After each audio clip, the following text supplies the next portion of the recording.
বরাক কংগ্রেসে ভাঙন অব্যাহত। ভোটের আবহে বরাক কংগ্রেসে ক্রমাগত অবনমন।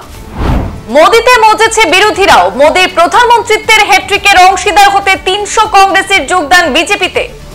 উদারবন্দী বিজেপিতে যোগ দিলেন ৩০০ জন। ক্রমেই কর্মী শূন্য হয়ে পড়ছে কাছাড়ের উদারবন্দ কংগ্রেস।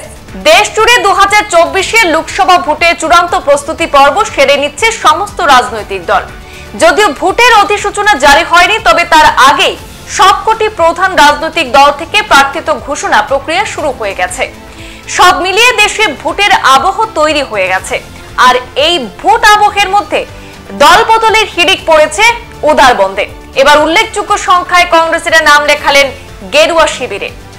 মোদি চুম্বকে আকর্ষণ করছে উদারবন্দে বিজেপি বিরোধী রাজনৈতিক দলের কর্মীদের।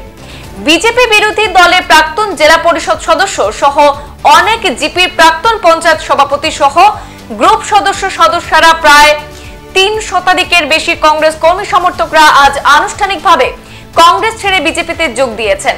উদারবন্দ মন্ডলের শালগঙ্গা, আদৈবস্তি, ঘুঙুরবন্দ প্রভৃতি এলাকার কংগ্রেসীরা বিজেপির উদারবন্দ মন্ডল কার্যালয়ে এসে গেরুয়া শিবিরে নাম লিখিয়েছেন।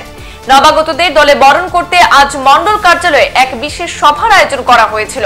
আমাদের হাতে মন্তব্য রয়েছে, শুনে নেব। আমরা যাতে কাজ করব, প্রত্যন্ত এলাকাগুলো একটা সৌন্দর্যের মুখ দেখছে, আগামী দিনে আরো সুন্দর যাতে আমরা করতে পারি এবং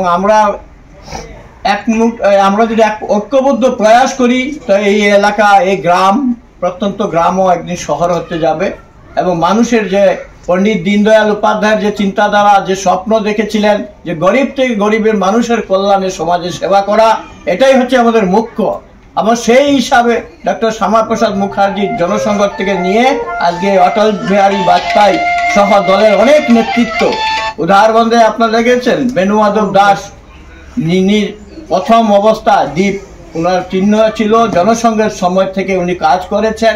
দ্বারিকা প্রসাদ যাদব সহ এখানে মাখন দেব, আমাদের অভিভাবক দ্বিজেন্দ্র ধর প্রথম আমাদের জিপিতে নেতৃত্ব করেছিলেন এবং আমরা প্রত্যেকেই ওনাদের কাজে কর্মে উৎসাহী এবং এই কারণে আমরা ভারতীয় জনতা পার্টিতে কাজ করি। আমাদের মিহিরকান্তি সুমের প্রচেষ্টায় আমাদের উদাহরণ সমষ্টির ব্যাপারে বলবো, কাছাড় জেলা সব জায়গাতে উন্নতি হচ্ছে, এখানেও ভীষণ উন্নতি হচ্ছে। আমরা দেখেছি চা বাগানে আমাদের সরকার তাদের মজুরি বাড়িয়েছে, কংগ্রেসের আমলে সেই মজুরি ছিল না, অনেক কম ছিল। তো এই যে আমাদের সরকার কাজ করছে, সরকারের কাজকর্মে দেখে আপনারা অনুপ্রাণিত হয়ে আসছেন। আপনাদের কাছে আমার একটা অনুরোধ থাকবে শুধু একটুকুই, আগামী 2024-এ যে নির্বাচন, এটা গুরুত্বপূর্ণ নির্বাচন। আমাদের দল একটা সিদ্ধান্ত নিয়েছে যে আপকি বার 40-400 পার, হ্যাঁ, মোদী সরকার আবার হবে।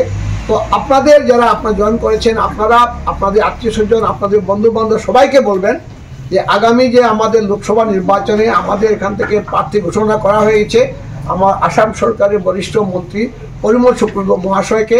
আমরা গত বছর 85,000 ভোটে জিতেছিলাম, এইবার যাতে আমরা 2 লাখ ভোটে জিততে পারি, এটাই আপনাদের কাছে। 40 জনের মতো আজকে ভারতীয় জনতা পার্টিতে জয়েন করেছি, টিকলপাড় জিপি। আমি আশা রাখি হয়তো আরও মাসখানেকের মধ্যে আরও সদস্য টিকলপাড় জিপি থেকে ভারতীয় জনতা পার্টিতে যোগদান করবে এবং আরও আমি মনে করি যে আগামী ইলেকশনে আর চিন্তা করতে হবে না টিকলপাড় জিপিতে বিজেপির ভোট সম্বন্ধে। সংবাদ এই পর্যন্তই, ফিরছি পরবর্তী অন্যান্য আপডেট নিয়ে। ধন্যবাদ।